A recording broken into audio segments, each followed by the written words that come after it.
Welcome to Hail Varsity Radio, the voice of Husker Nation. Insight, opinion, expertise, with the biggest and best names talking Nebraska across the state. Join the show on Twitter at Hail Varsity and at Schmitz_radio. Call in at 402-466-ESPN or 1-800-825-5865. Here's Chris Schmitz.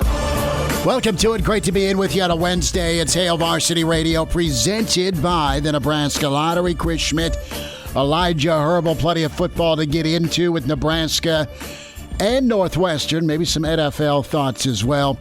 Can join us today. Dial us up. Lines are there for you. 466-3776. 466-3776. 800-825-5865. Those are the numbers. Dial them up. It don't cost you nothing. You can email Chris at HailVarsity.com. Give us a follow. Find us on Twitter, Chris Schmidt at Schmidt_radio, at Herbal Essence for Elijah Herbal. So, we will dive in with Mike Babcock here shortly from HailVarsity.com and magazine.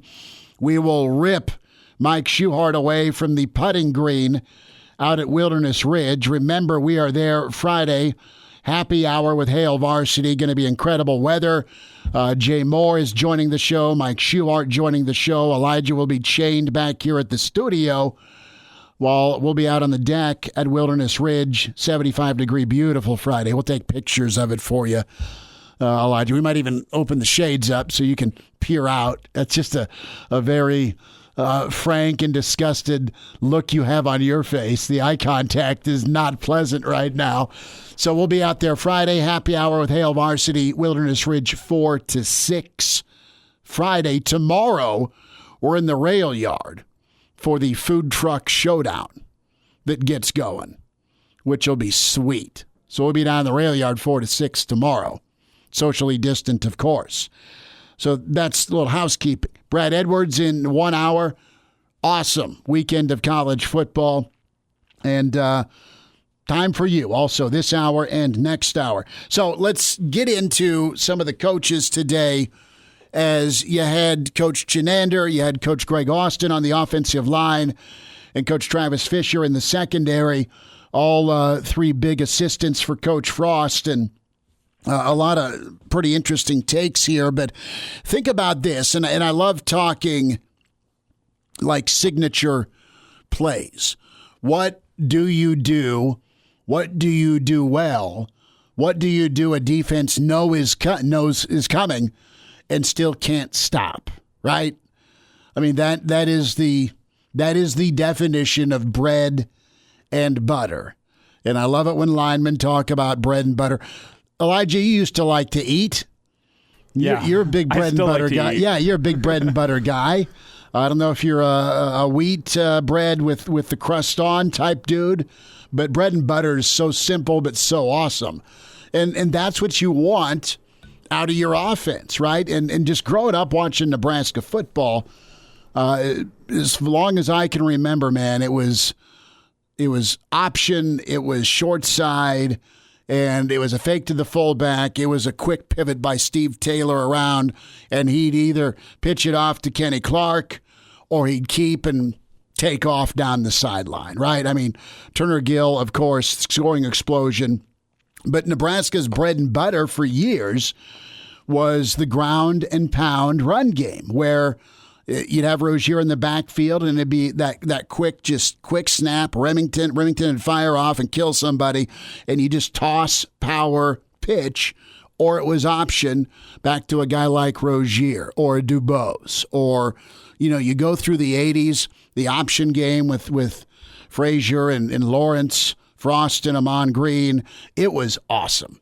Or just the straight up power eye. That was kind of your identity as well for Nebraska, where you would just slam it down someone's throat, or even the quick fullback trap hitter with a Schlesinger or Makovica. I mean, there's playbook plays that you know and love for Nebraska football, the option pass, right? So when I think of bread and butter, what are those 1 or 2, 3 plays that you just kill every time, and it's your go-to?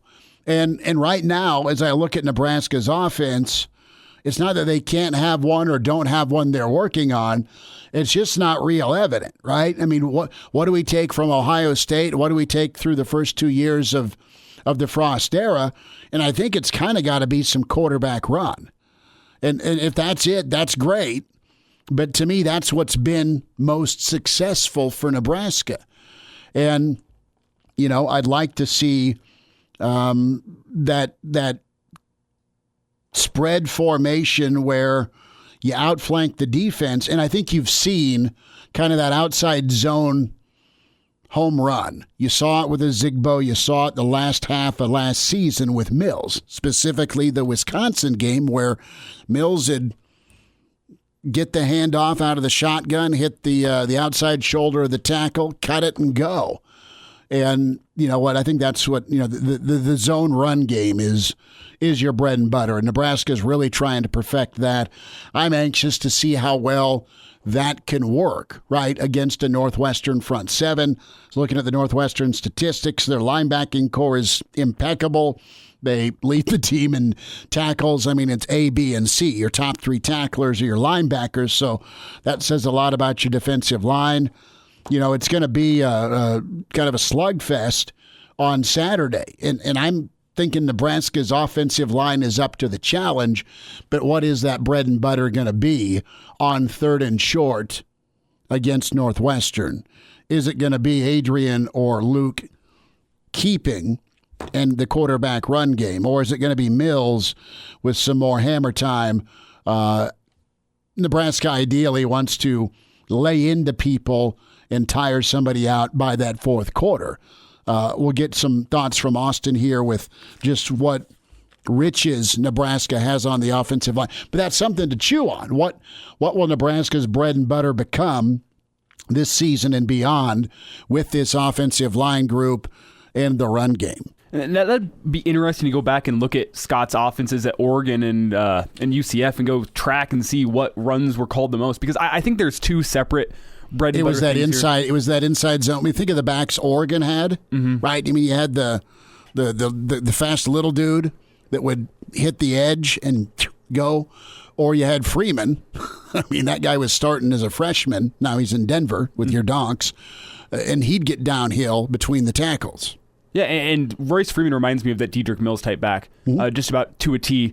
So maybe I should go back and watch some games from Royce Freeman. What would that be, his junior year when Scott left, or was that a sophomore year? I think he was a senior by the time Nebraska played Oregon here. Yeah, in he was 16. He was. Was that Scott's last year?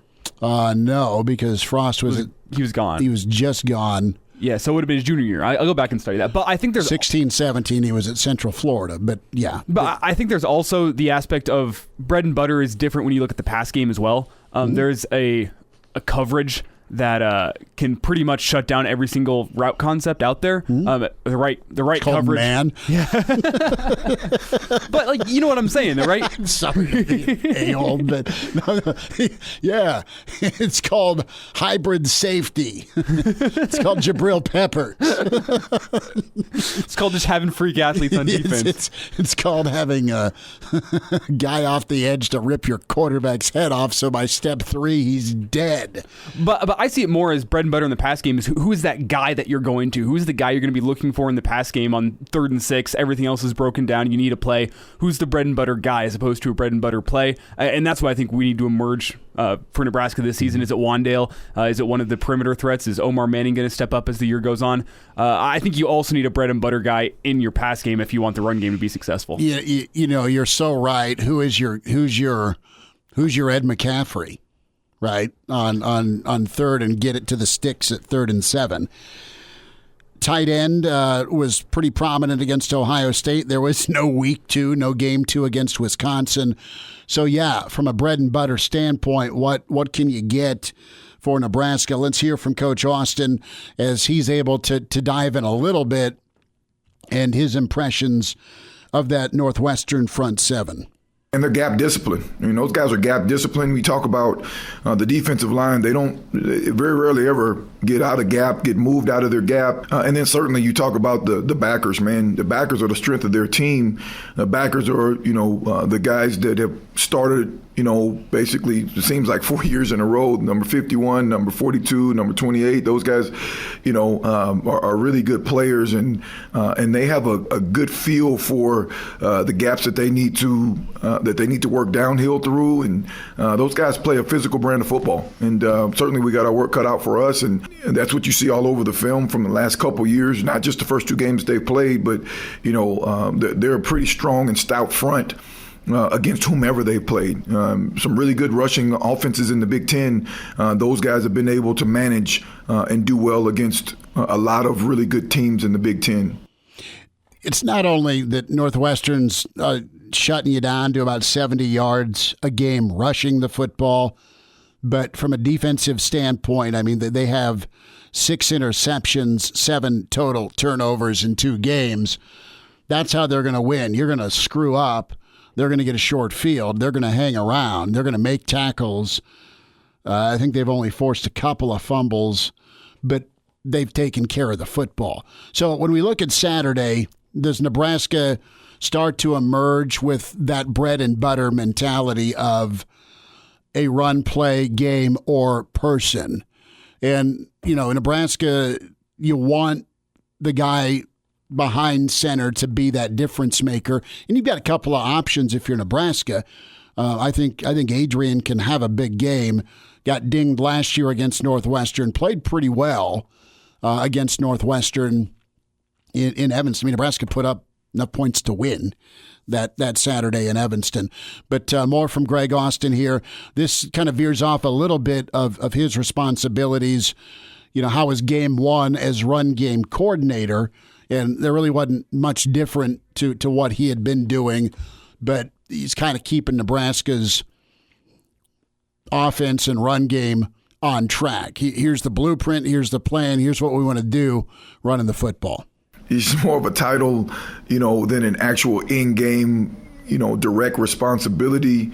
Certainly there's an ownership there, but it's more or less making sure that we keep the main thing, that we're not going and straying off to other places in the run game, that we're our bread and butter is our bread and butter, and we're running our bread and butter. And, we decided to attack those guys a certain way on Saturday, Ohio State. And, at least for the beginning of it, kind of throughout the game, we were able to do, some good things in the run game. So I look at, where Nebraska went to work Saturday against Ohio State. They went after the middle, right? They let Juergens eat. They checked in on some of those young interior guys, and what they do in the passing game, they found the tight ends up the seam. That is interesting to see where Nebraska will go, and how do you go at Northwestern? Their line's good. Their linebackers are great. Do you try more downfield passing? The thing that can work out for Nebraska, and when you look at Frost and this offense, and that's the hurry, the tempo, and getting guys in space. Like, what's the one play Nebraska's ran 1,000 times? Better success when you had a Stanley Morgan, not so much last year, but it was that bubble, right? And everybody was ready to set the bubble screen or the slot little quick toss on fire last year because you had crap perimeter blocking. But the athleticism with the linemen allows quite a bit. One more thought here from Greg Austin. Yes. I think we have upgraded the athletic profile across the board. Not only have we updated or upgraded the athletic profile, but then we've also gotten longer and bigger. And that was a big deal when we first arrived here, was that we want to recruit. We're in the Big Ten. We got to get big dudes. And no discredit to the guys that were here previously, but at the end of the day, it's an objective measure. It's not subject to anything. If you're 6'5", you're 6'5". If you're 6'2", you're 6'2". I tell the guys all the time, I wouldn't recruit myself, in our offense because I'm just too short, right? I wouldn't recruit you either, Sam. So, just being honest with you. I'm shorter and fatter. Yeah. I'm not going to talk about you being fat. So, Sammy McEwen's really talented, and we're not going to talk about weight. Good for Nebraska. I mean, they have made that decision. We'll hear from Travis Fisher as the show rolls forward. Really interesting insight from him, too, on not only his scouting, but just how long he'll kind of profile a guy and then what he can see and project. I mean, that's old school Nebraska. That's Jack Pierce, that's Darlington, that's Solich, that's Tenneper, that's McBride, that's all those great assistants that could see a guy and say, let's throw 80 pounds on him, let's put him in the strength and conditioning program, and let's get him 1 billion reps. And then they grow into a monster on the line of scrimmage, or some dude that is flying off the football on the edge to go get the quarterback. So you're getting a size profile, and it's now year 3, but credit to Nebraska for the adjustment that they've had to make to go get bigger dudes on the line of scrimmage. I'm excited to see more from Piper. I think Juergens has played really good football. And then on the outside, right, you've got Benhart and you've got Hymas. So far, so good through one game.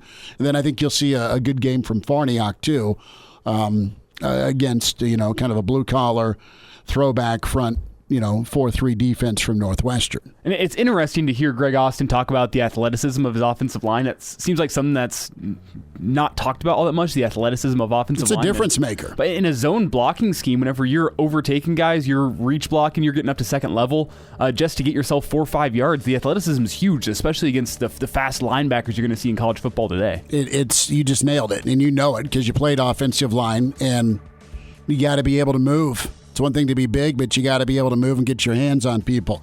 Mike Babcock's on the way. Hail Varsity on a Wednesday, presented by the Nebraska Lottery. And we're back. Fellas, you think we could listen to the radio on Hail Varsity Radio, presented by the Nebraska Lottery. Yes! That's awesome! Thanks for hanging out. Hail Varsity Radio, presented by the Nebraska Lottery. Chris Schmidt, Elijah Herbo. So I'm seeing footage here of Fitzmagic wearing his extra short shorts today at Dolphins practice in honor of recently traded Isaiah Ford. Ford wore the bike shorts. I mean, these things are like 5 feet above your knees. Havlicek and Kuzi are like, dude, those are too short. Yeah, maybe like a 1-inch inseam. I saw that picture. Yeah, I mean, they're almost like the old bike shorts that thankfully we all wore, but hopefully we wore them below our basketball shorts and not just we're sporting them. Don't say we all wore. Don't throw me in there. You didn't wear the compression shorts underneath? Oh, I see what you're saying. I thought you meant like the actual like the 80s style like male short shorts, and I was like, no, I never went there. Babbers, you didn't ever have a roller blading phase with bike shorts ever, I hope? No, but back when I was in high school, they didn't have the long shorts in basketball. I mean, I don't think they were that short. But. They were not Fab Five shorts, but they weren't what Fitzmagic's wearing here. No, I don't think so, but I didn't see it, and I apologize. I'm not prepared to talk about clothing today. But no, that's good. And you're like, you didn't call me to talk about clothing. Now get to football. We will get to football. Mike, how you feeling about Saturday? Well, I'm really interested to see what's going to happen because I think that Northwestern gives Nebraska trouble. We know that. And the first week. Northwestern beat Maryland 43-3. Is that right? And then the next week, Maryland turned around and beats Minnesota in overtime. So it is a good Northwestern team, and I think we'll learn a little bit about Nebraska from what happens in that game. I think Northwestern's confidence and that whole belief thing is really going downhill, and I mean that in a good way. I mean they're rolling. They smack Maryland like they do. They come back and outlast Iowa on the road. That's never easy. And I mean they're full of belief right now, and they're full of momentum. And I think the biggest frustration with Coach Frost in Nebraska right now is kind of the energy side of things. They've had a positive outlook, and they've rolled with the punches during 2020. But, man, they are so sick about not being able to play to, A, one, get better, and two, maybe you get some momentum if you would have been able to play and beat Wisconsin, or at least play well enough to win, right? And then you head into Northwestern. So Nebraska's, they've had to skip a step here, and it's going to be a tough call for them to go get a win Saturday. I think they can totally do it, but man, it'd been nice for them to kind of get rolling. Yeah, it would have been, and the thing about Northwestern is that it does what it does. I mean, it's kind of like the old Nebraska teams. I mean, you do what you do regardless of what happens, and against Iowa, Northwestern ran the ball 60 times and only averaged 2.4 yards a carry, but they kept doing it. That's what they do.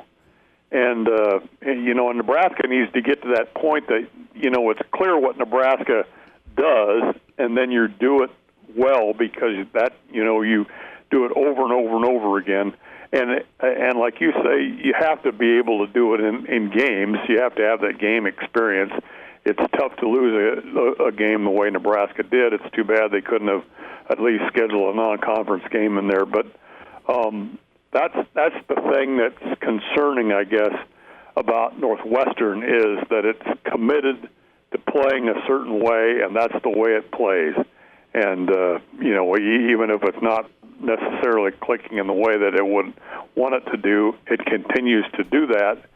I remember Tom Osborne in one of the Orange Bowls when Nebraska played Miami and didn't fare so well and didn't rush the ball very well. And Osborne was asked after the game why they kept doing it, and he said, well, if we can't do that, we're not going to be successful because that's what we do. Mm-hmm. And so they kept at it, and that's the approach that Northwestern has, and that's where I guess you have an advantage because you played two games. Fitzgerald said that it was a big advantage to Nebraska to not have a game, and I think Frost laid that out pretty clearly. Mm-hmm. If this was 7 or 8 games into the season, it probably would be a benefit because you could get healthy and so forth. But in this situation, with all the practices that you've had, and the fact that you've only played one game, I don't think it's a benefit at all. And, I agree with Frost. I don't think that it is. Mike Babcock's with us here on Hail Varsity Radio. Mike, it feels like it's been about a decade of close games with Northwestern consecutively. I'm expecting the same on Saturday. Do you think that all these close games speaks more to the culture that Pat Fitzgerald has built within Northwestern and how he's built that program? Or do you think it speaks more towards the downfall of Husker football and just the lack of talent that has been on the roster in the past decade? Well, I'd like to say that it's what Fitzgerald does, the approach that Northwestern has. And you're right, of the last 5 games, Northwestern's won 3 of them, 2 of them in overtime, and I think the other one by, 3 points, and then Nebraska won last year 13-10. I mean, that's a reflection of, again, what Northwestern does, how it approaches the game. And, so I don't necessarily look at it as a negative on Nebraska, although, as you guys discussed, Greg Austin talked today about, how he felt like the offensive line, there was a little more talent of the type that they were looking for. And I thought it was funny when he said that he probably wouldn't recruit himself because he wasn't tall enough, at 6'2", because that's what they weren't looking for. So I give more credit, I guess, to Northwestern and don't put it on Nebraska.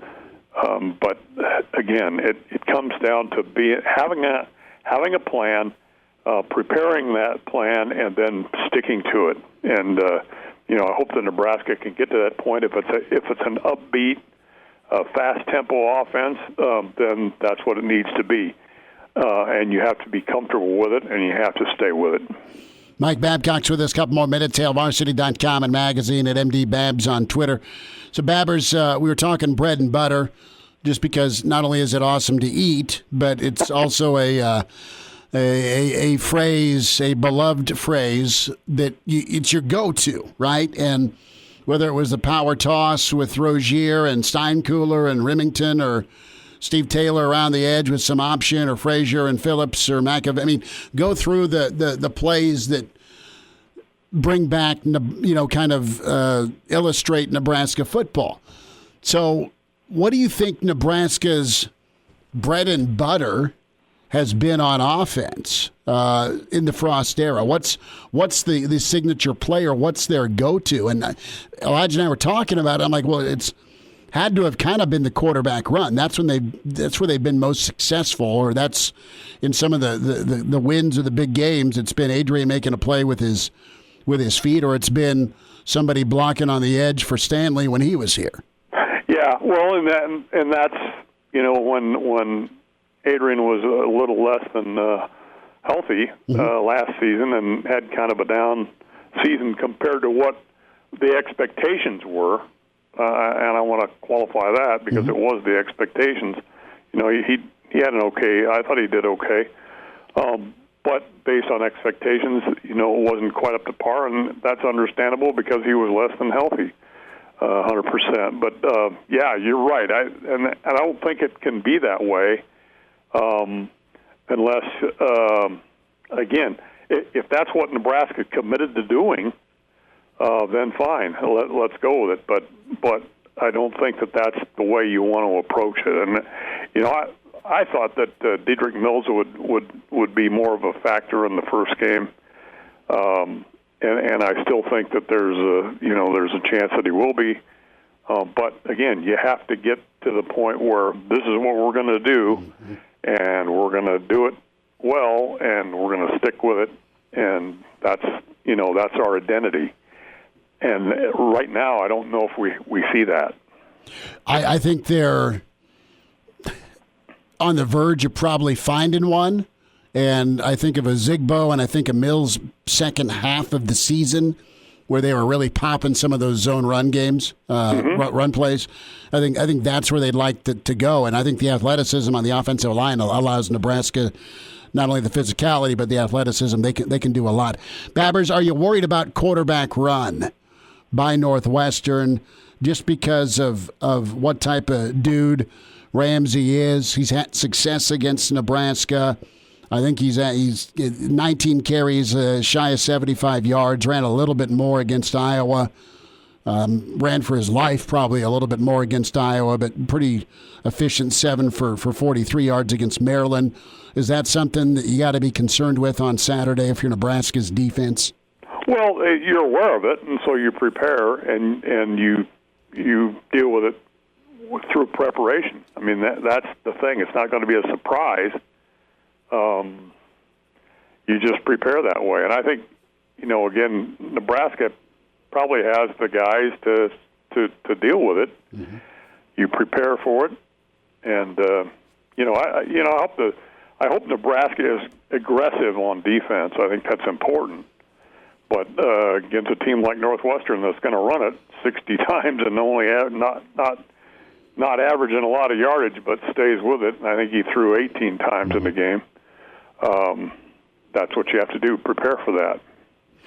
Babbers, last thought here. Are you excited to see Farmer and Newsom? They're going to be under the microscope here to start things off Saturday. About a minute here. Less than a minute. And I feel bad that Williams and Cam don't have the opportunity to play since the other game was called off. But I guess it makes sense to understand that. But yeah, the young guys, I think it's going to be interesting to see how they perform. And there's going to be some pressure on them, I'm sure, but I expect them to respond. That was one of the things that came out today in the news conference, was that Fish felt good about those guys. Mike Babcock with us, HailVarsity.com and magazine. Babbers, we'll talk soon, and thanks for chatting some football today. Hey, good talking to you. Be safe. All right, you too, Babbers. All right, good stuff from Mike Babcock. Mike Schuhart's on the way. And now, back to Hail Varsity Radio. Big weekend of college football. Brad Edwards on the way. It's Hail Varsity presented by the Nebraska Lottery. Friday, we are at Wilderness Ridge. Out on the deck, mid-70s temperature. Jay Moore going to be there. Mike Schuhart riding shotgun And I'll be there. Come see us. Happy hour with Hail Varsity 4 to 6. We say hi to Mike Schuhart, Wilderness Ridge Golf, our regular 440 spot on Wednesday. Shuey, you got to just be soaking that sun up, man. Are the greens packed? How you doing? Oh, yeah, man. It's golfing time. This feels like summer. It looks like summer. I'm going to take your word for it because we're in studio today. But, man, just how about all the opportunity to go swing the clubs here the first part of November? You got to be loving it. Wilderness just got to be just bustling, man. It is. This is bonus time. You know, you don't typically get this kind of weather this time of the year. So anytime we get weather like this in November, that's bonus time, bonus golf time.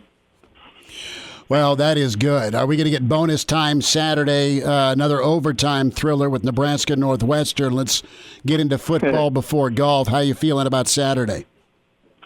It should be kind of the typical Nebraska Northwestern game. Who knows what's going to happen? It's always exciting. You know, typically every year they play, it's usually exciting. I don't disagree with you. The intensity will be pretty high level, but you look at Nebraska coming off of impromptu bye week. Do you think they'll be sluggish, or do you think they're ready to explode? I think they'll be ready to play. I mean, heck, man, they've got their first game against Ohio State, then all of a sudden they get canceled. So I think they'd be pretty hungry to get out there and play and want to get the season started. They teased them because they just got it started, then it stopped again. So I think they'll all be really excited to play. And the game's super important now. I mean, the winner of this game is kind of got a leg up in the division. Kind of. Think so, yeah. So they better be motivated because of that as well. So, and it's Northwestern. But Northwestern they're tough, man. Fitzgerald is a great coach. His teams play hard. They play disciplined. They don't make very many mistakes. So you're going to have to go beat them. You can't be putting the ball on the carpet. Yeah, the turnovers and penalties. If Northwestern were a golfer, who would they be? They would be Charles Howell. Chucky, huh? Chucky. It's like Chucky just makes $1.5 million a year, and you never hear his name. He's got a sweet car and a good-looking wife. That's exactly right, man. And he just ATM, man. Every time he plays, it's like he finishes 6th, 8th. Every now and then he might get a 4th, but it's like he's never really like in contention, but he's always just putting money in his pocket. The old Charles Howell comparison. I like it. So I got to ask you, how do you take Bryson DeChambeau, going to be the first golfer to start rocking DraftKings gear, and he's going to unveil it in Augusta? Only him. Only he could do something like that. You know, he's definitely a trendsetter. He kind of does his own thing and is pretty unique. So, and he's going to be pretty tough. I mean, he's got to be the odds-on favorite to win. Yeah, he's up there. How does Augusta? I mean, guys wear sponsors. Like, people will wear the Titleist hat, or they'll rock the polo gear. Who, when you were on PGA and also Nike Tour, I mean, who were guys backing you? What was the gear you were representing? I actually was a Power Bar. Okay. I had a big old yellow Power Bar bag, man. You couldn't miss me from 2 miles away. So that's awesome. You definitely knew where I was at on the golf course. It was a big canary yellow Power Bar bag. So that was one of my sponsors for a couple of years. That's pretty cool. Yeah. How does that shake out? Yeah, is this Mike Shuey? We'd like to sponsor you. Was it that simple? Did you have an agent, or did you negotiate all that yourself? That actually came through a friend. So he wasn't really my agent. He was just a friend that was working with them, and one thing led to another, and they said, hey, I got a friend. He's playing on tour. It's like this and that. So they're like, yeah, that sounds great. So, and then it happened to work out for both of us because I won the tour championship that year at Pumpkin Ridge, which was the first televised at the time, Nike event, so that they ever had. And I just happened to win the thing, so I was on TV a lot. So it worked out good. Shuey, you got a face for TV, brother. I don't know about that. I had a big yellow bag for it. Mike, I want to get back to the Masters real quick because I'm looking at the weather report for Augusta next week, and it looks like a lot of rain in the forecast, but highs, low 80s, high 70s. With that weather report, maybe a wet golf course, how do you think that's going to fare for the golfers?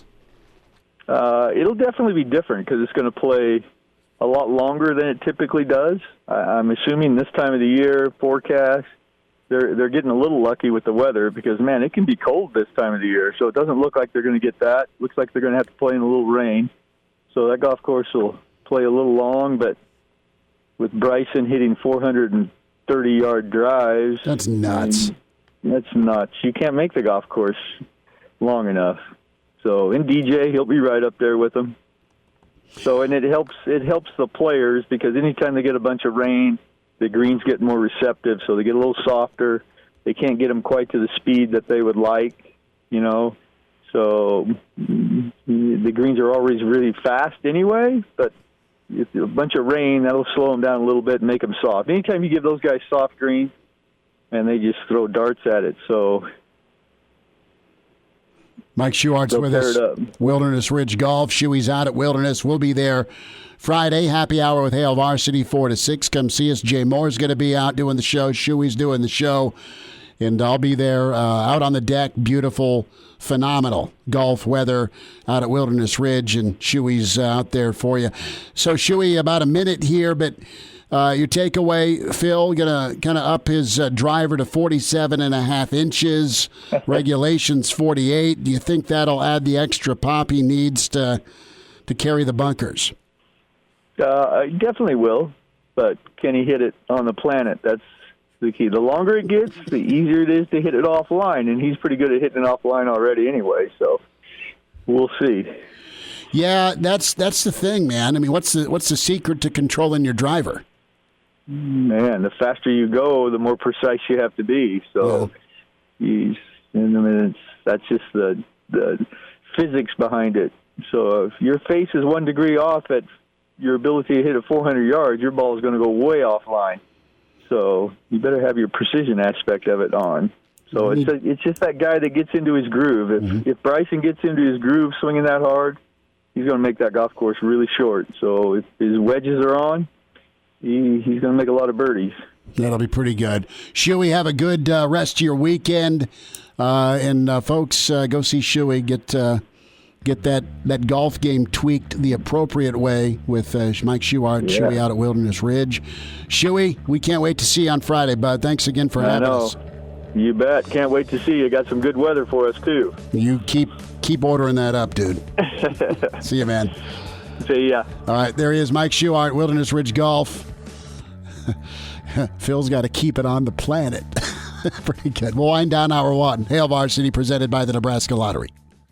And now, back to Hail Varsity Radio. Thanks for hanging out. Winding down hour one. It's Hail Varsity, presented by the Nebraska Lottery. Get the podcast. Give us a review. We'd love that. Love feedback from you. Find us on Twitter as well, at Schmidt_radio. At Herbal Essence. Give us a follow there. But can find Hail Varsity on many different platforms. HailVarsity.com. All the Hurrdat Media podcasts are located there.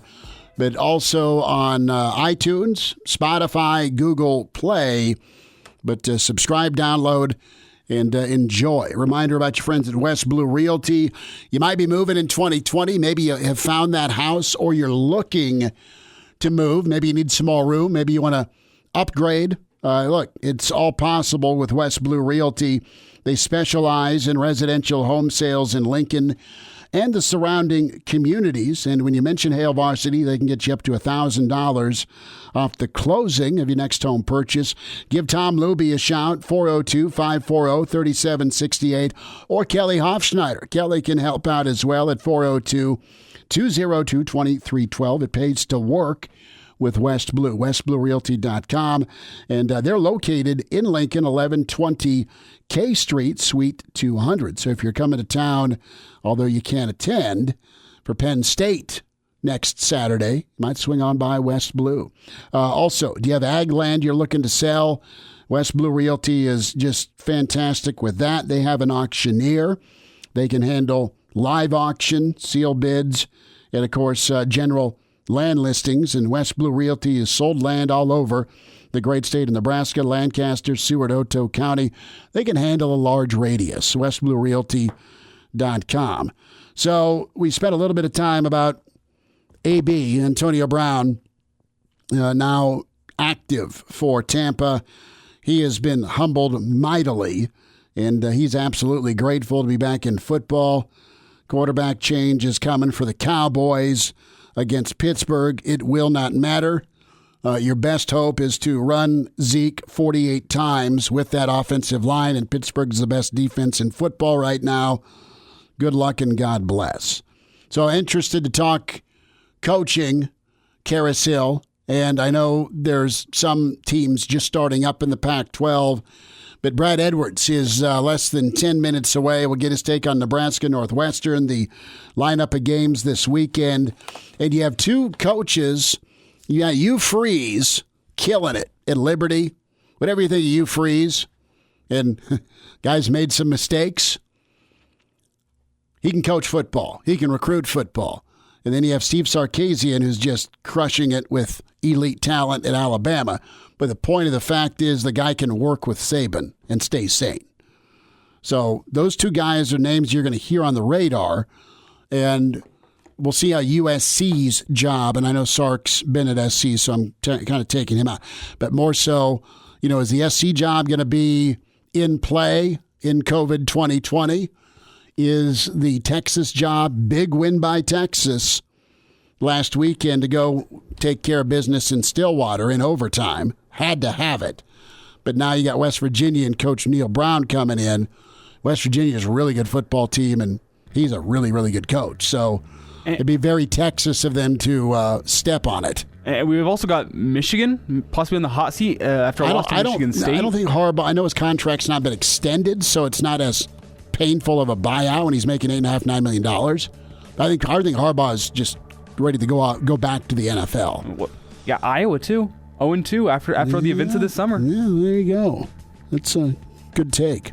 The old Hawkeyes. For the knights in shining armor, and for all those who support them, we are Grainger, your experienced safety partner, offering supplies and solutions for every industry, committed to helping keep your facilities safe and your people safer.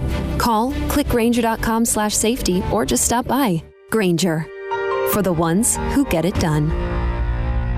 Welcome to Hail Varsity Radio, the voice of Husker Nation. Insight, opinion, expertise, with the biggest and best names talking Nebraska across the state. Join the show on Twitter at Hail Varsity and at Schmitz_radio. Call in at 402-466-ESPN or 1-800-825-5865. Here's Chris Schmitz. Great to have you back into Hour 2. It's Hail Varsity, presented by the Nebraska Lottery. Chris Schmidt. Damon Barr is not in today. Ouch. I know it hurts. He's the king of rum. You know this. But you're growing a stash. I don't know if it's because you wanted to go back to the look or that you're just mocking me. See, I thought you were mocking me. No, you know why I'm growing it. No? You alluded to it the other day a little bit. Yeah. My brother and I are growing a stash in tribute for my dad. Okay. Because he was a mustache machine, and long and short, growing one till Nebraska wins. So, better happen Saturday. I hate this thing. See, mine was a good luck stash. Okay. I shaved mine. It's No Shave November as well. Yeah, now I got to keep it because I made it this long. But I did it right before the Ohio State game. I think I said this because last time I grew out the stash was during the summertime, and the Nuggets were doing really well in the NBA bubble. See, the superstition thing's good. Mm-hmm. And then whenever I shaved it, obviously the Nuggets lost to the Lakers. So I decided, you know what? To bring it back for the Husker football season. Let's see if it works out for us.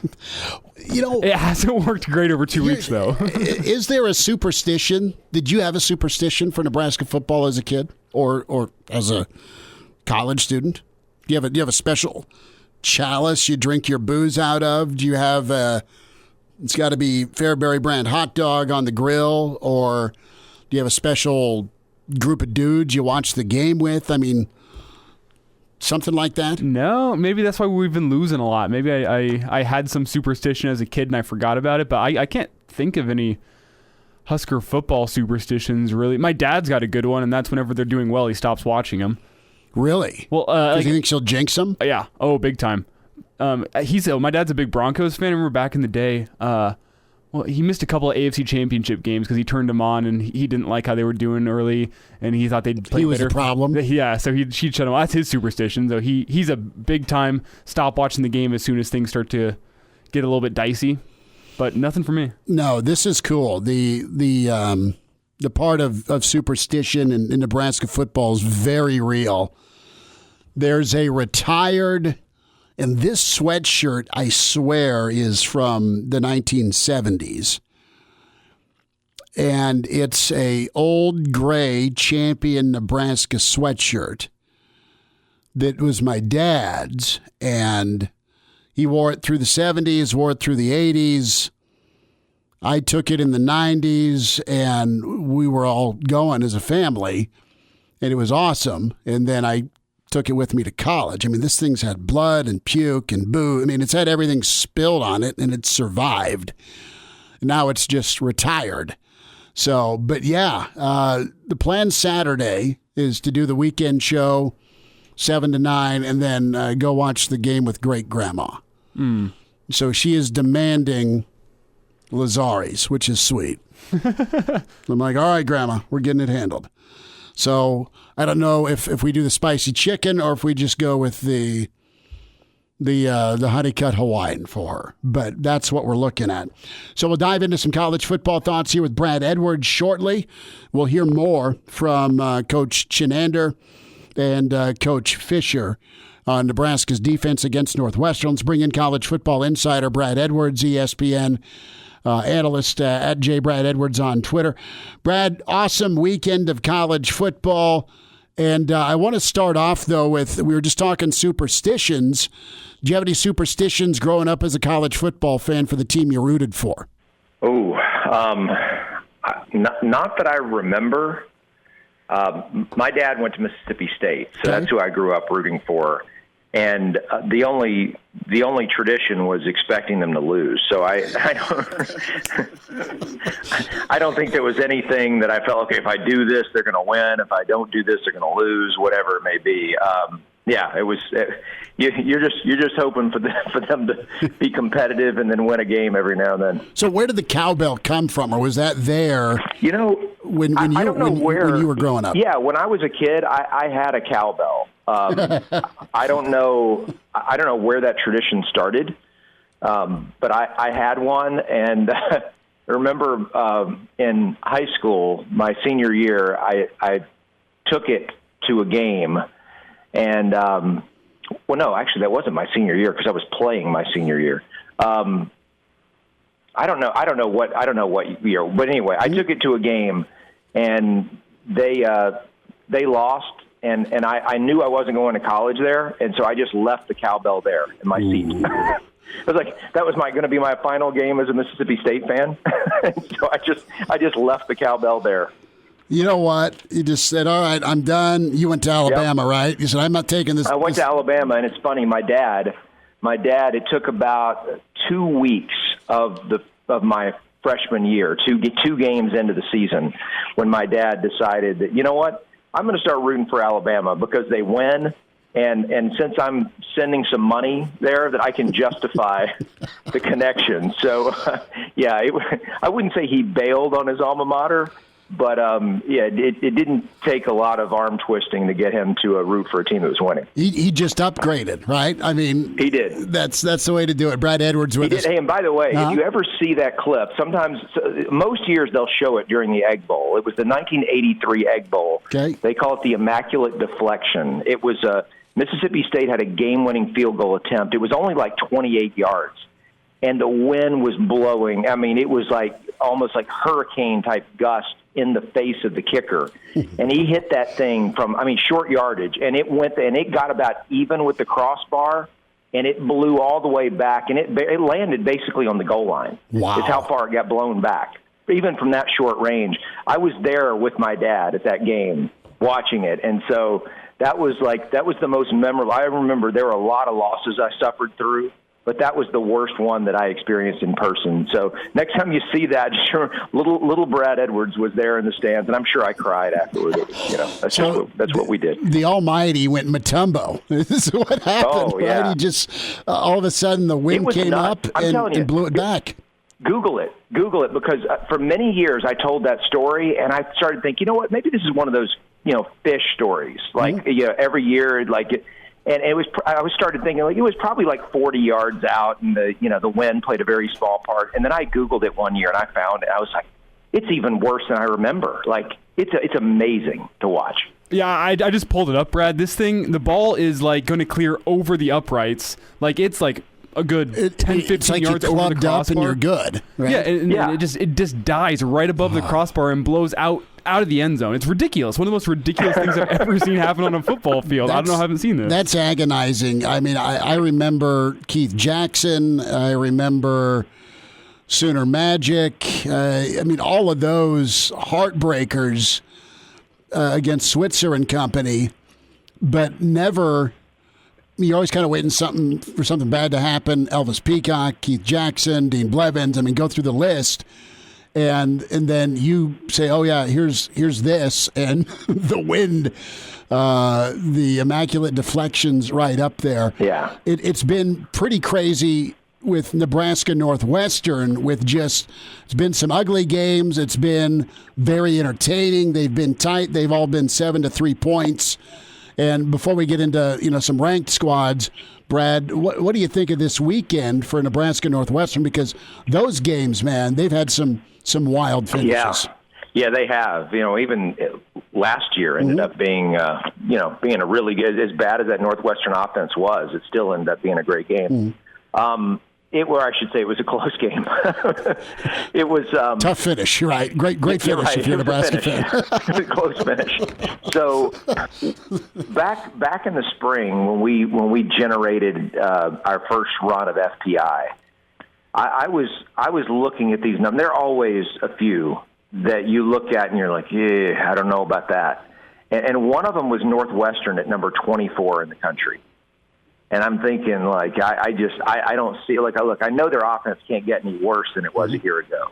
And I know their defense should be pretty good. But both their offense and their defense, FPI was expecting to be better than I was thinking that they would be. And, look, we're only 2 games in, but I think they are pretty good.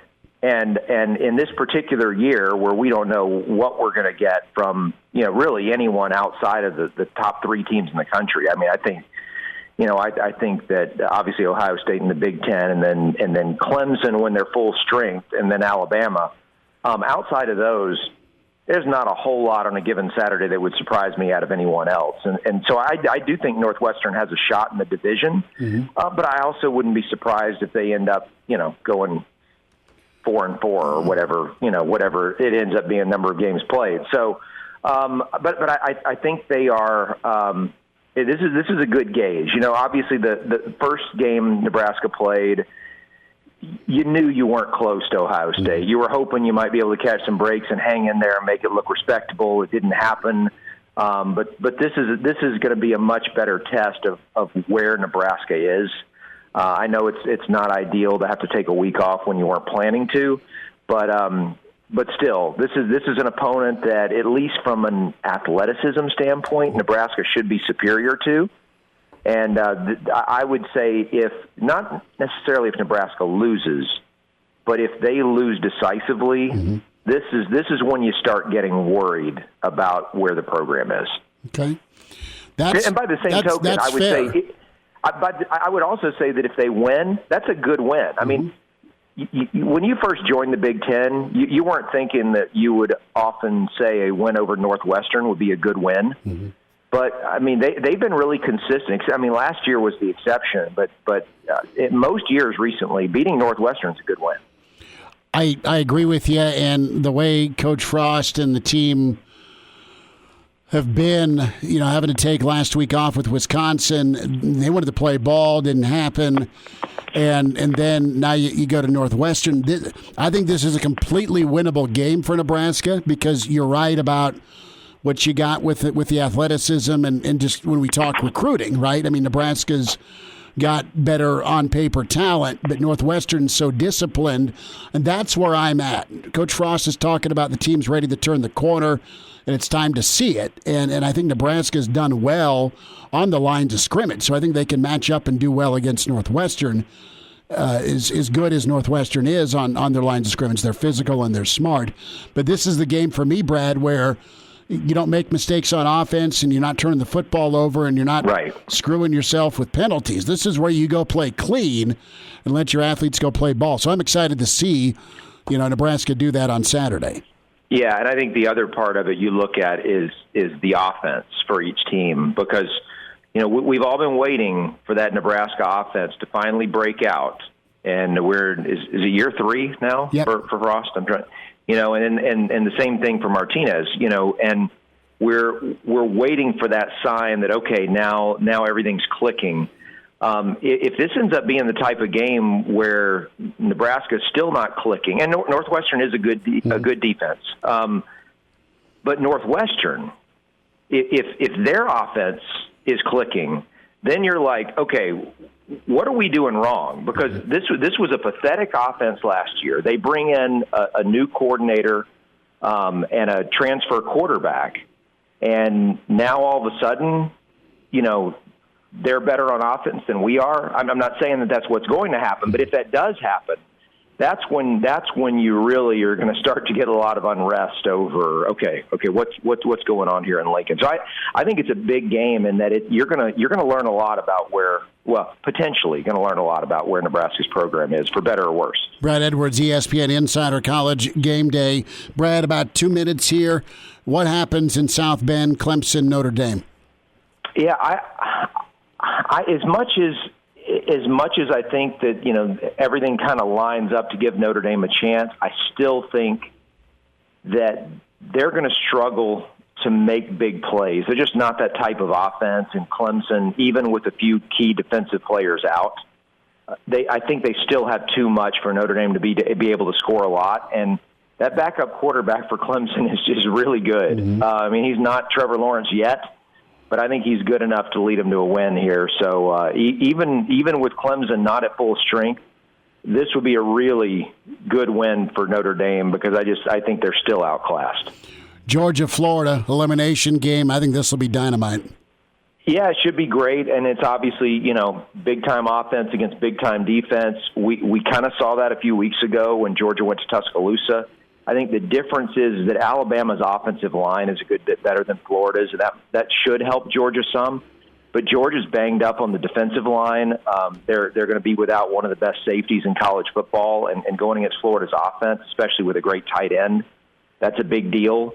So I just kind of like Florida. My feeling is that based on everything I've seen in recent years, when good offense plays good defense, it's more often than not good offense prevails. And so even though Florida's a little bit of an underdog, I like the Gators.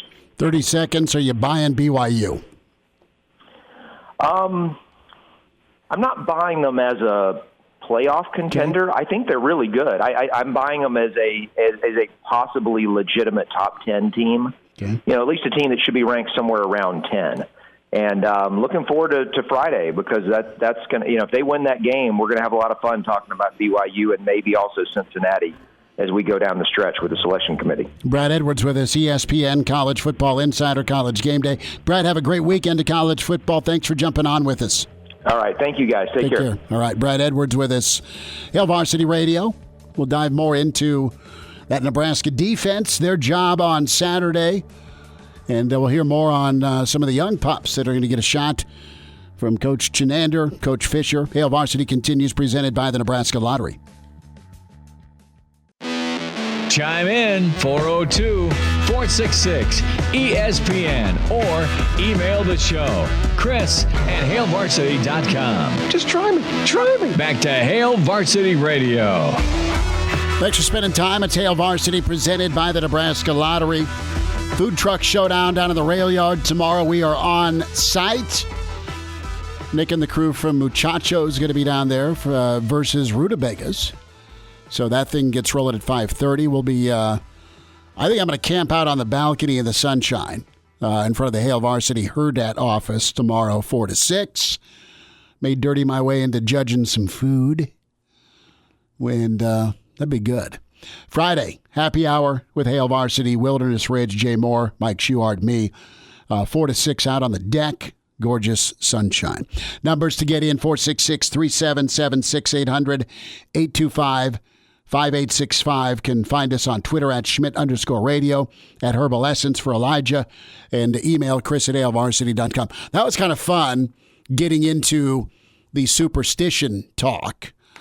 I may have to break out the old champion sweatshirt with great grandma on Saturday to watch Nebraska Northwestern, just because, I mean, we all remember where we've been with the Nebraska Northwestern games. Either the Hail Mary on the sideline, we were on the sideline for that, or the game last year with the field goal at the buzzer, again, on the sideline for that, wrapping up, going to cover the post-game media session. But had a house full. Actually, we were over at some friend's house watching the Nebraska Northwestern game, and you're just like, how in the blue, fill in the expletive, can you lose a double-digit lead with 5 minutes left? And Brad Edwards, great insight from him, ESPN College Football Insider. He's really high on Frost, but I echo his thoughts on this being a big game, because of where you want to see Nebraska make that jump, game one, take a break, and now game two. And I will make our predictions on Friday, but as much credit as I give Northwestern with Ramsey at quarterback, they're a different squad with him at quarterback, as good as the front seven is with Northwestern. Elijah, this is a game Nebraska should and I think will go win. I think they will finally put it all together and go play well. I know that's some blind faith going, okay, all of a sudden they're going to play clean and turnover free because you've been waiting how long on that? But I kind of counter that with back to what we were hitting on in the first hour, just Nebraska's advantages. As nice as Northwestern is with their line of scrimmage and how smart they are and how disciplined they are and the fact they're physical, smart kids, great. Nebraska out-talents them, should out-talent them. It's time to go eat for that offensive line. Casey Rogers, Snacks, Stilly, Ty Robinson. I saw enough against Ohio State, subtracting the self-inflicted wounds, to go, you know what, I'm going to bet on Nebraska's line of scrimmage play more times than not this season. I think they've made the jump. I think they're better. They just got to not screw themselves up. I'm with you. I love that. I'm going to bet on the Nebraska's line of scrimmage more often than not, and that's where I'm at too. The thing for me in this game on Saturday is, can the Huskers come out with that same energy that they had against Ohio State? Yeah. And we talked about it with Jay on Monday about having that chip on his shoulder. Have they been reading what the national media's been saying? If they can come out against Northwestern, that's been on loop, and it's okay to use a little us against the world. Yeah, it's that bulletin board material. How many times has Nebraska gotten hit with that bulletin board material? I remember last year against Indiana, Michigan 2 years ago. It's been a board with a rusty nail through the end, and they've just been hammered with it over and over. And now it's Nebraska's turn. Now Nebraska has that bulletin board material they can go use and say, oh, everyone says we shouldn't be playing football, that we're just the afterthought of the Big Ten. All right, let's take it on ourselves to go beat this Northwestern team. And Northwestern, they played a great game in beating Iowa over the weekend. But this is an Iowa team that has gotten worse since last year. It's a Nebraska team that's gotten better. And this Nebraska team, they played Iowa until the end last year and really had a shot of winning that game late. And I think Iowa has gotten worse, and it's obviously impossible to compare apples to apples like that. But from that performance I saw from Northwestern last week, this Nebraska team, as you said, is the more talented team. They are.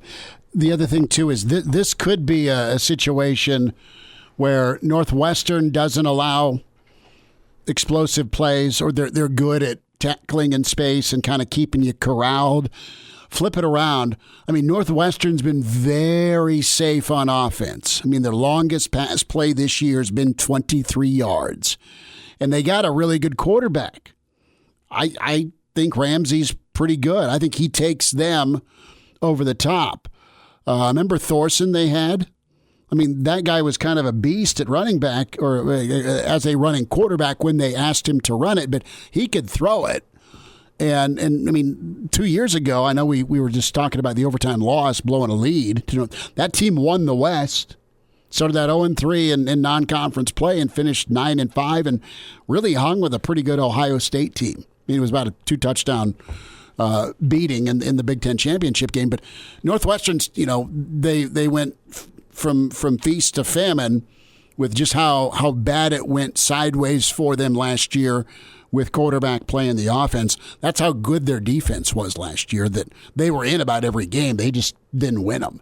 So let's hear about that Northwestern offense. We'll hear from Coach Chinander here, Cut 17, a little bit from the Nebraska coaching staff today. And you know what? It's a nice blend here. So there are some things that with this guy, Ramsey, that you've seen in Indiana, there's some things he can do. You've got spread elements, but you also got some pro style, and it'll be important for Nebraska to handle Northwestern, both their tight ends, when they go double tight end set. It's a little bit different running game. Even though they're still going to be in some spread, they're implementing more use of tight ends, multiple tight end sets, hard tight ends in the package. I think they got a little better quarterback run game. We saw Peyton Ramsey last year, but he did some nice things when we played him and all throughout the year last year, and he's able to get out of the trouble a little bit with the pass rush. He's able to create some real quarterback runs for himself. So the passing game, it's similar but different routes, those types of things, more movement passes.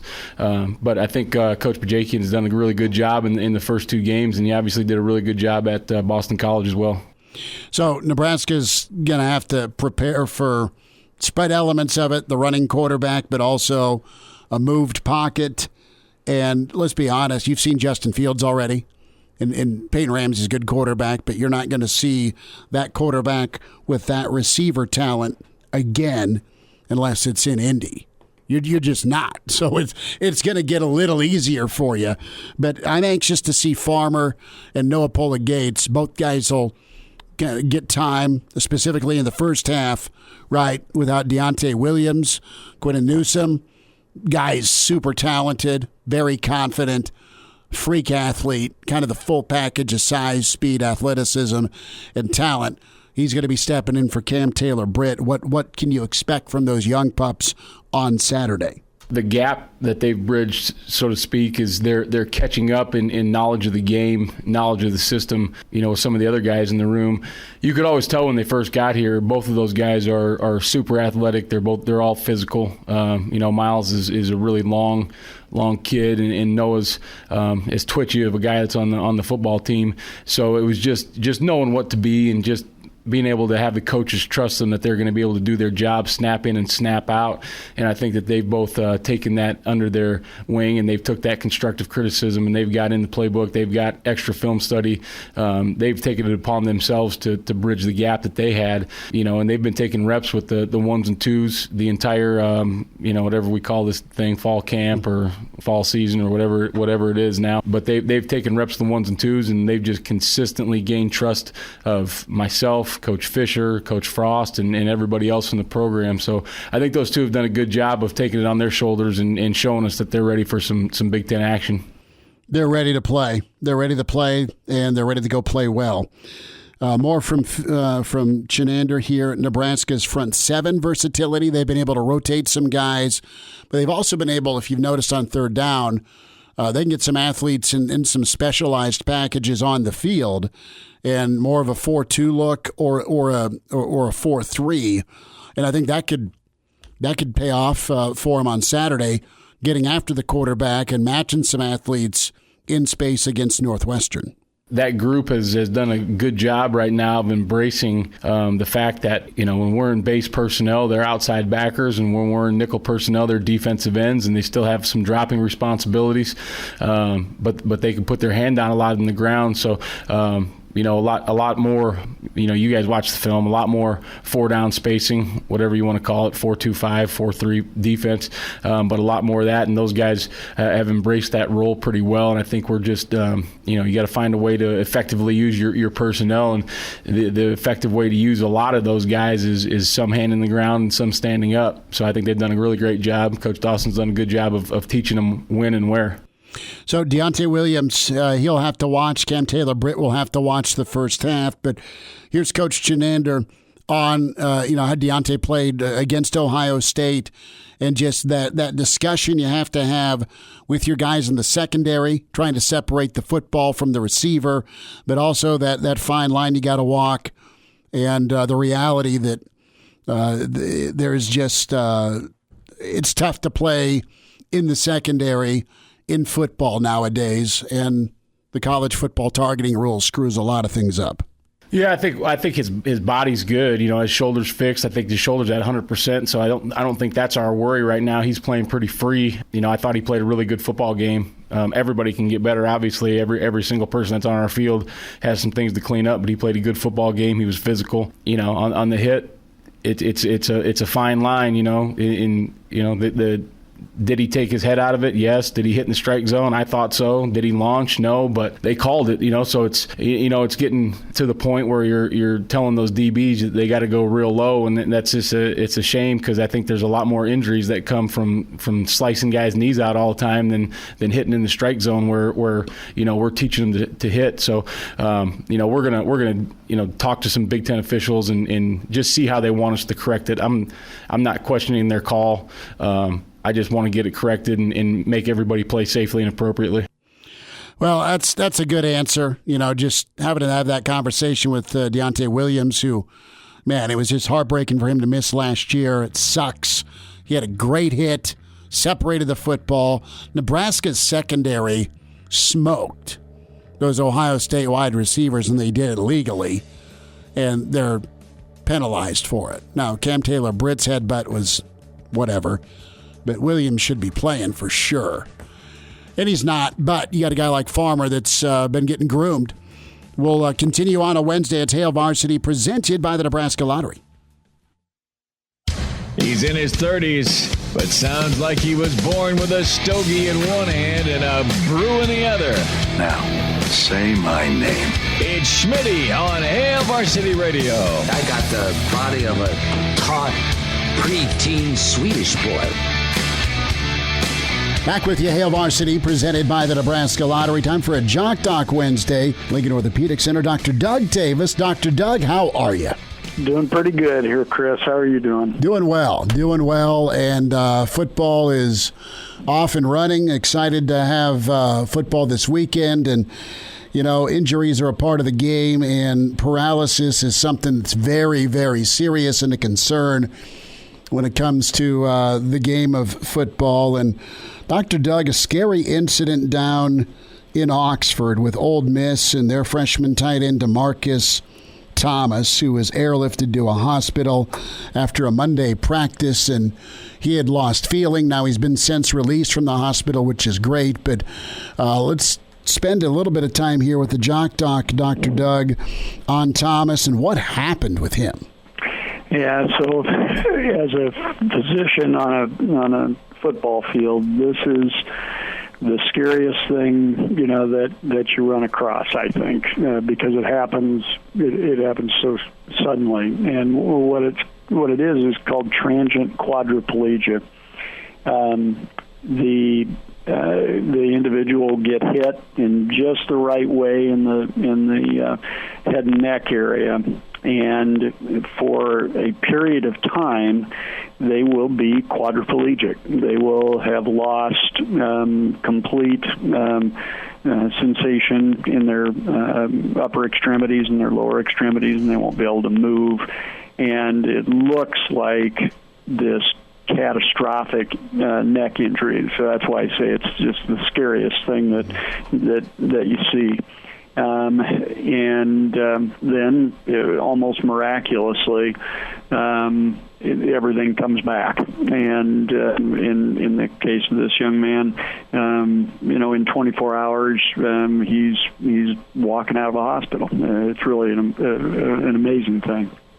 Dr. Doug Tavis with us, Lincoln Orthopedic Center at Jock Doc Wednesday. We're talking about DeMarcus Thomas, Ole Miss tight end, transient quadriplegia, our topic, where it was so frightening, an airlift, and 24 hours later, Thomas able to have full use of his extremities and walk out. And Lane Kiffin, visibly shaken, was so concerned. They shut practice down. And Dr. Doug, when it comes to contact, and you do have to go live during practice. I mean, it's just part of the nature of the beast with football, and you absolutely preach safety and health with how you tackle, how you hit, all the targeting rules that exist. But when you're in your shoes on the sideline as a trainer, as a team doc, as a guy that's been in the situations in the NFL, I mean, how do you keep your wits about you when it comes to dealing with something like this? Well, you're right. You struggle a little bit. It's not just an immediate response of everything's going to be okay. But you do have to recognize in that situation, whether as you're a doc or as a trainer, you've got to be in charge of it. And so I actually had one of these episodes happen to me. And you get on the field, you control the head and the neck.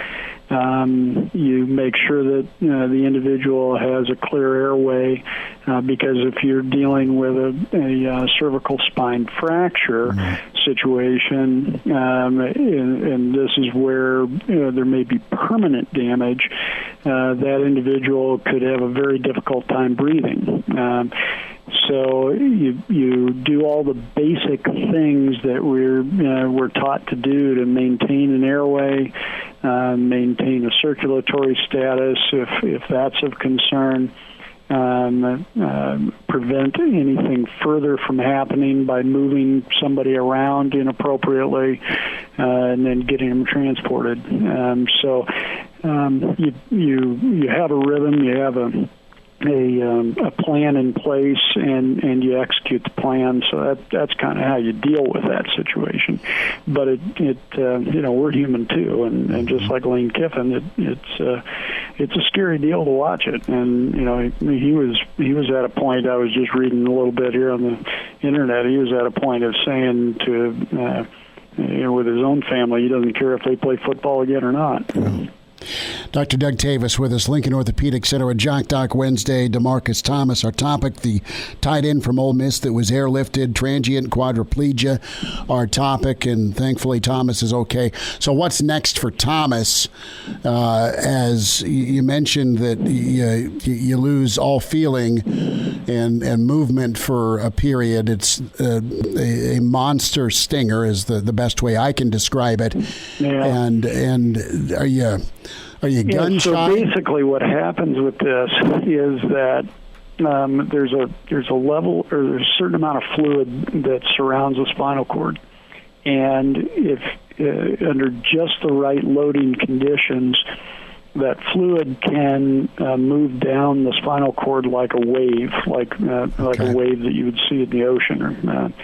And it can create enough pressure against the spinal cord to cause a shock to occur to the cord. No damage actually occurs to the cord. It's like it'd be like taking and hitting your funny bone. You can tell it's been hit. Something happened there, but then everything's working just fine. So once the spinal cord recovers from the shock impulse that happens, there's no residual damage. And so this is why there are players with transient quadriplegia that have had this happen that have gone back to participating in, full bore in the NFL. And it is one of those things that In the NFL circles, it's well known that it's one of those things that a player can come back and play with. Now, if it happens more than once, most players won't go back and do it again. I mean, because it is incredibly scary. Right, scariest. We've been talking about other people being scared. I mean, for the player, it's incredibly scary. And so, generally, if they can get through the psychological effects of this thing, they can come back and play, and they're not at increased risk for having a catastrophic injury like a long-term paralysis.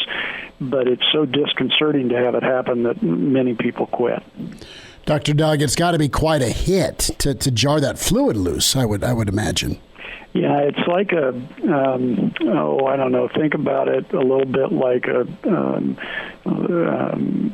pogo stick, where you that spring effect where you push down and that spring compresses and then expands, and there's a wave of energy that occurs in that. And if you get that right type of a hit, basically on the crown of the head and compression down, that's generally how this occurs. Dr. Doug Tavis with us, Lincoln Orthopedic Center, a Jock Doc Wednesday. Transient quadriplegia is the topic. Ole Miss's tight end DeMarcus Thomas. Dr. Doug, thanks for your insight and your expertise and kind of taking us, personally with you and how you dealt with this today on the Jock Doc. No problem, Chris. You guys have a great rest of your day. Miss us? Come here, brother. Give me a hug. Bring it in for the real thing. We're on call for you. Catch the podcast at hailvarsity.com, the ESPN Lincoln app, or download them on iTunes. Saddle up, partner. Back to Hail Varsity Radio. The line is up to 4 in favor of Northwestern. And you look at the last 5 ball games for each squad, dating back to last year, pre-COVID. Northwestern is 4-1. Won at Iowa, beat Maryland, won at Illinois, lost at Minnesota last season, 38-22. They beat UMass without Marcus Camby. That was impressive. Nebraska's 1-4 in their last 5. But it's a new year. Yeah, in 2020, you can't really look at that. This year's been so weird. No, I know. Yeah. And I like, this is what I kind of hold dear to. Northwestern's averaging 180 yards throwing the football. They're averaging 70 yards running the football. So are they going to unleash Ramsey at all? Or are they just what they are? Wait, so they average a grand total of 250 yards of offense? Yes. They've been living off turnovers, man. 7. I guess whenever the field's only 30 yards long for you, it doesn't really matter. At 30 yards is 30 yards there. That's a touchdown. Yep. Reminder about buckling up. 70% of people in fatal crashes in Nebraska, they're not wearing their seatbelt. If used properly, seatbelt can reduce the risk of fatal injury up to 60%. Your best defense in any crash, buckling up, brought to you by the Nebraska Department of Highway Safety Office. Good stuff from Shuey. Awesome stuff from Babbers today. And Brad Edwards. Great to talk some college football with him. We got into the topic of bread and butter, right? And can Nebraska find that in Evanston on Saturday? They're the go-to on offense. Tomorrow, we are in the rail yard. The food truck throwdown gets going at 5:30. Come see us in the rail yard. Friday, happy hour with Hail Varsity. We are loaded up tomorrow. Parker Gabriel going to be with us. Gary Barnett will join us and preview Nebraska Northwestern. Brandon Vogel, and a Best Bets Thursday edition with the Pride of Chicago, Danny Burke. So loaded tomorrow, busy Friday, road show at Wilderness Ridge on Friday, down in the rail yard tomorrow. Weather's going to be perfect. to be out and about and do things. So what are your plans this evening? You and the roommates ordering a pizza? Is it Dart League night? What are you thinking? My roommate is at work until I believe 9 o'clock tonight, so I think it's a good night for me to go play some pickup basketball. Do pickup hoops? I mean, it's supposed to be high 50s, low 60s once the sun goes down. That'd be good. I guess I can't see outside, but I assume the sun is now down. Right. How depressing is that? No, I know, man. But I'll say this: like rolling outside in the morning and it being 60 degrees after the morning show, and then getting here mid-afternoon and at 75 with the windows down. It's all right. Can't complain. No. Soak it up. Enjoy it before the big freeze next week. Yeah, it's going to turn into to Oklahoma weather here, Nebraska, Oklahoma weather pretty soon. But check the podcast out. Find us with Hurrdat Media. Get to ESPNLincoln.com, the on-demand. The website's where you stream us as well. And, of course, Elijah will get us hooked up with the ESPN Lincoln Twitter feed, some of the 2-minute drill, and find us on iTunes. And do so with Google Play and, of course, Spotify. Talk to you tomorrow at 4. Thanks.